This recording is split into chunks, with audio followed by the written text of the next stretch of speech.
Good morning, everyone. In Introduction to Ethics, I wanted to give you a brief video lecture slash discussion of Aristotle in your reading for today. You do have your first reading post due today. So I just wanted to talk briefly about Aristotle. I do highly encourage you to click on the link on the syllabus. It takes you to the Crash Course Philosophy. It's a 5-minute video on Aristotle, and it really does explain some of the fundamentals in Aristotle really well. But I want to talk a little bit about the specifics of the reading you have for today. You were supposed to read Book 1 from Aristotle's Nicomachean Ethics, and I also want you to pay attention to the readings that I have from the introduction to that, which is written by the editor and the translator of the text, and he helps clarify a lot of what's going on in Aristotle. A lot of times philosophers write in a lot of jargon and dry prose, and a lot of times there are introductions to the text that help to clarify what's going on. So I highly encourage you to read, utilize the syllabus and follow those links and read the introductions to the text because they're very helpful. But that said, let me just think about what Aristotle's up to. So Aristotle, all of ancient philosophy, but Plato, Aristotle, Socrates, they're all concerned. Their views on ethics have come to be known as virtue ethics. Why virtue ethics? Well, for the Greeks, and in particular for Aristotle, all human beings, in fact, everything in the universe has a function. It has a thing that it is supposed to do. It has a telos. And a telos is simply the purpose of a thing, the natural thing that it is supposed to do. And if it is doing that thing well, then it is properly fulfilling its telos. And so for a human being to act virtuously, it means that a human being is doing the thing that a human being is supposed to do. It is performing its function well. That is the meaning of acting virtuously. It is performing your function well.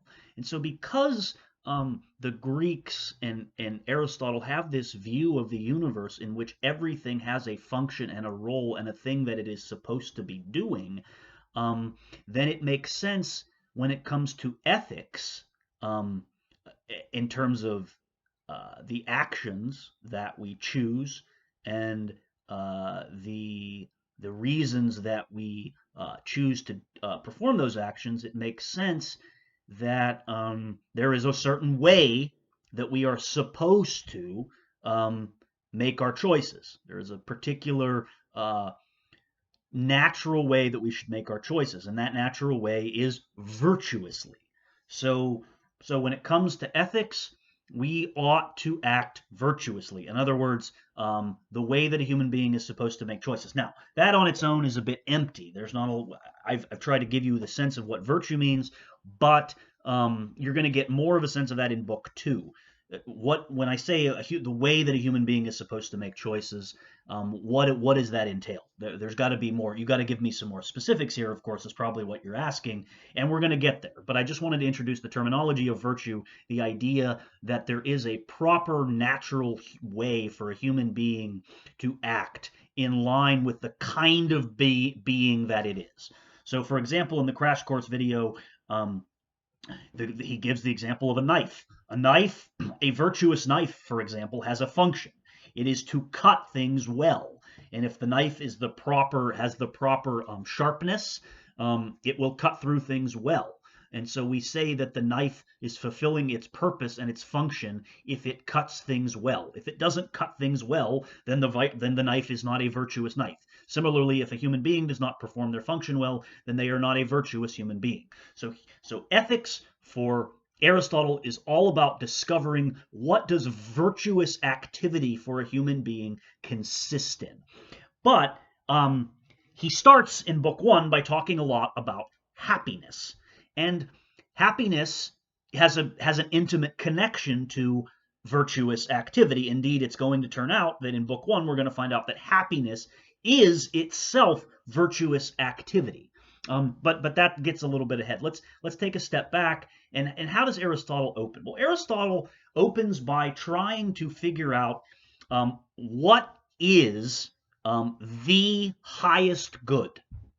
The highest good.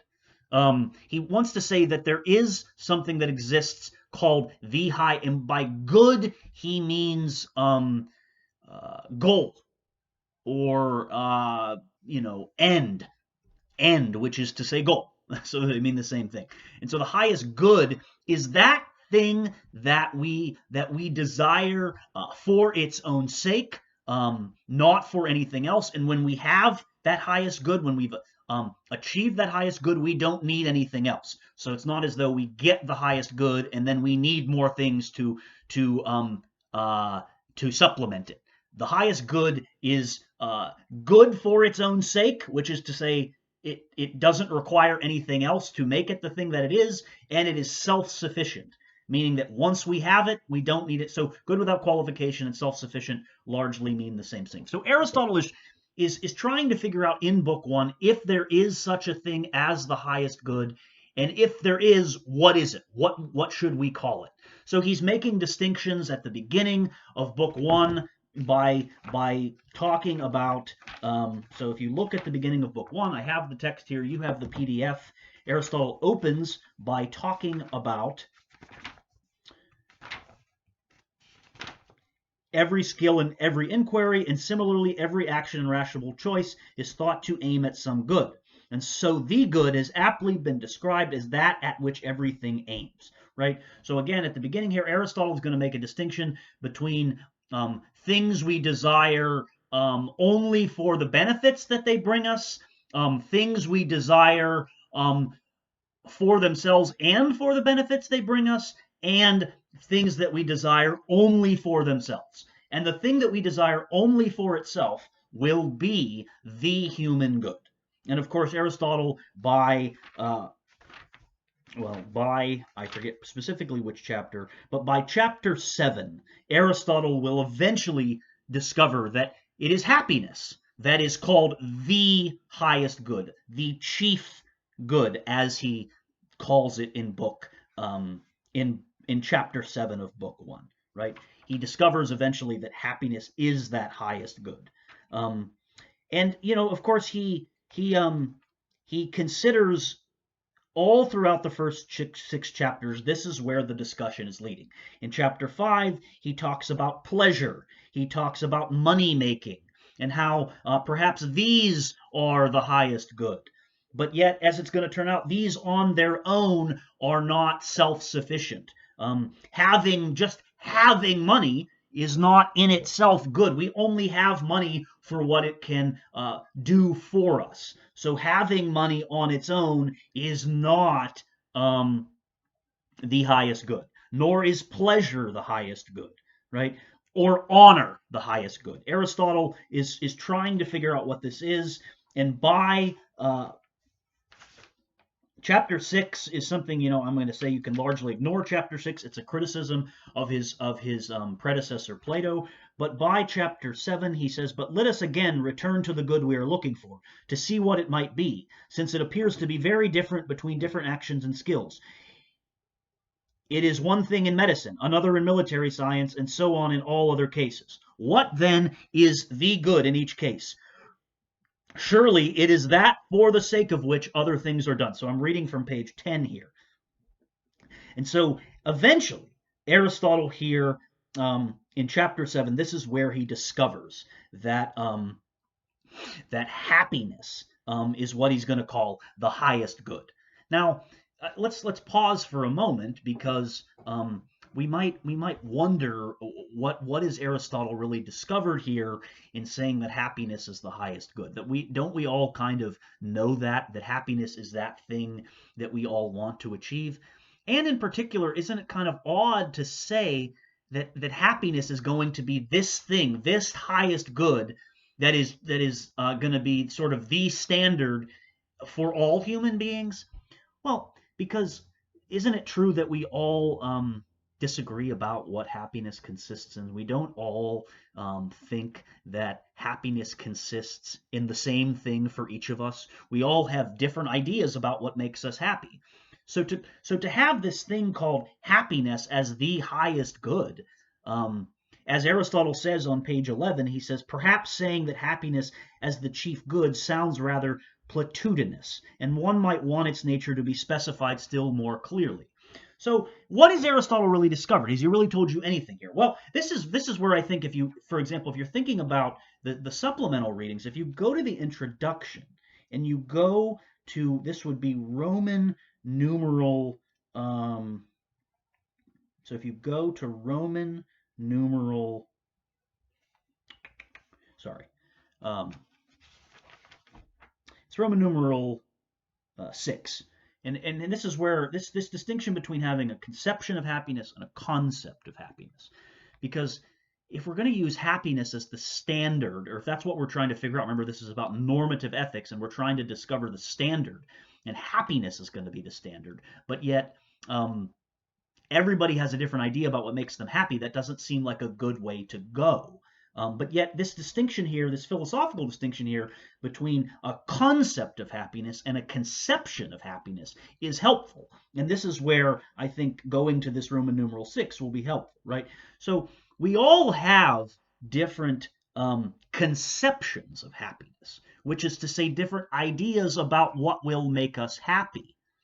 But there is another thing called a concept of happiness. And the concept of happiness is that which is self-sufficient and good for its own sake. And we all think that when we say we are happy, regardless of what that thing is that makes us happy, the particular things that make each individual happy, we all agree that happiness, when we achieve it, we don't need anything else. So there is a concept of happiness, which is self-sufficient and good for its own sake without qualification, and a conception of happiness, which we all have different ideas about. So when on page Roman numeral 6 here, he says there is a difference between the concept of happiness and various conception of happiness. If you or I are having a discussion about what human happiness consists in, we use the same concept.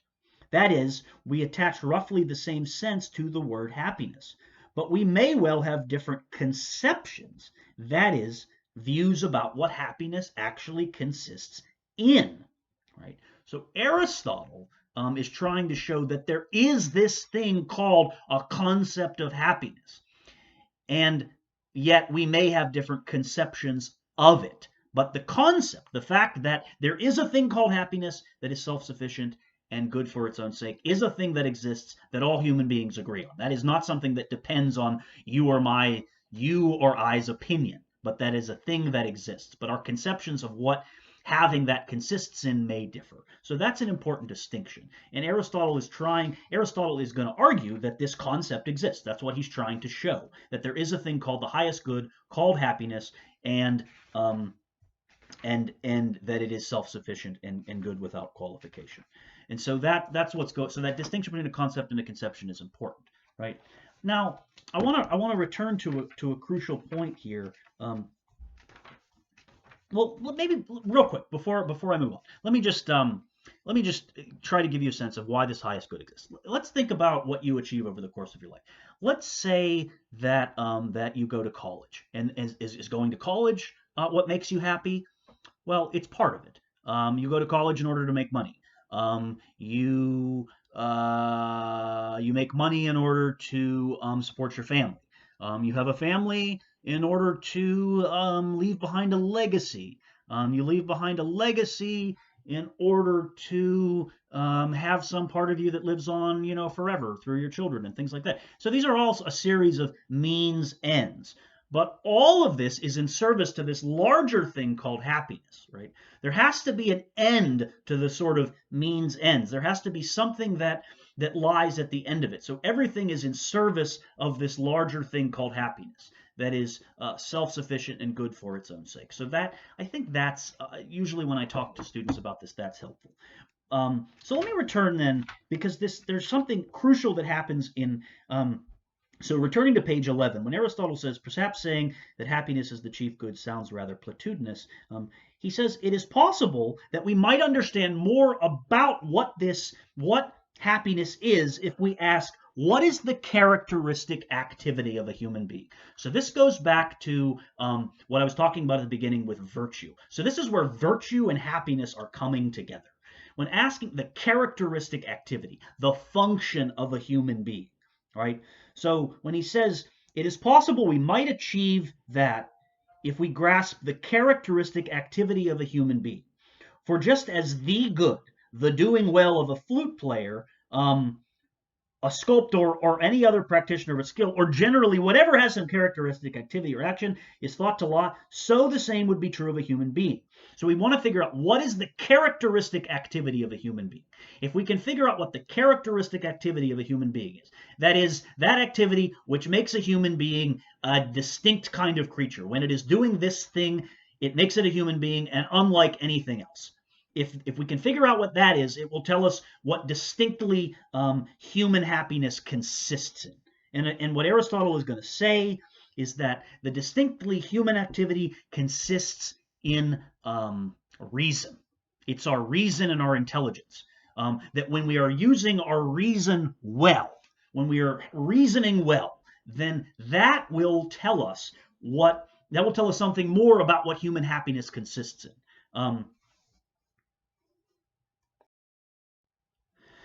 So that's going to be the connection between happiness and virtue. Those lines on page 11 are very crucial. So, and I'm not gonna go on too much longer here, but Aristotle's now discovered that by discovering what the characteristic activity of a human being is, which is to say reasoning and reasoning well, that is going to tell us something about why happiness is the highest human good. And so for Aristotle, then, happiness is going to not simply be a state that we achieve. It's not as though we become happy one day and then that's it. Happiness for Aristotle consists in performing the characteristic activity that a human being performs. Happiness consists in virtuous activity. Happiness consists in performing our characteristic function, our virtue, well. Our characteristic function or virtue is reasoning, and it's reasoning well in a particular kind of way. And that is what we're going to get in Book 2. But the big discovery here in Book 1 is for Aristotle is that there is a thing called happiness that is the highest human good. It's self-sufficient and it is good for its own sake, and that happiness consists in performing the human characteristic activity well, which is reasoning, right? And it's going to be reasoning in a particular kind of way, which is to say virtuously. So the intimate connection between happiness as an activity and exercising our reason well, which is to say virtuously, is the larger takeaway from Book 1. There's a lot in Book 1, but if you can get that as the larger takeaway, you'll go a long way toward understanding the bigger picture of Book 1. Book 2 picks up specifically in asking what is it. He's going to tell us what it means to reason well. Or in other words, to reason virtuously. What does that consist in? And if we are reasoning well and we are reasoning virtuously, we will be engaged in the activity of happiness. It's a weird way to think about it, but that is what Aristotle is trying to show. That's all I'm going to say. I hope this is helpful, and I will talk to you soon about Book 2.